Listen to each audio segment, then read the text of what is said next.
Alright, after initializing our Dagger Hilt, let's get back to our shared preference manager. We find that we need to inject this shared preference. So we will need to make a new module in our dependency injection package in our core, and it will be of type object, and I will name it local app module.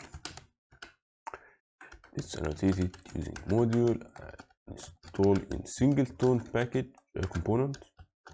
And then we will need to provide the shared preference. We need to annotate the type, so for the type it's gonna be shared preference.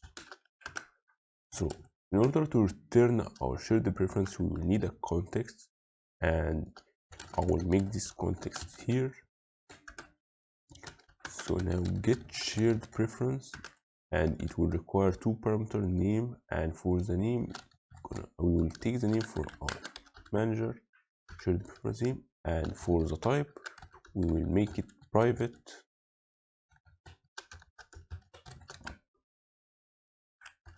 and it should work fine. Yes, and we want this context to be our application component as a whole. So basically there is just one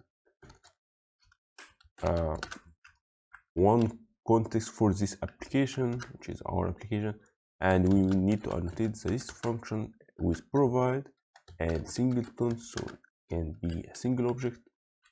And by the way, you can read about the singleton and everything by pressing Ctrl and Q, which just open up the documentation, which can help you understand a lot about these data types.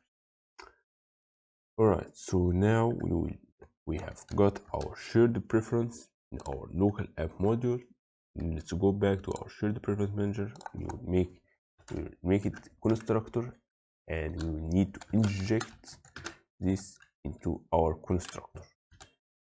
And now we have injected our shared preferences in our shared preference manager.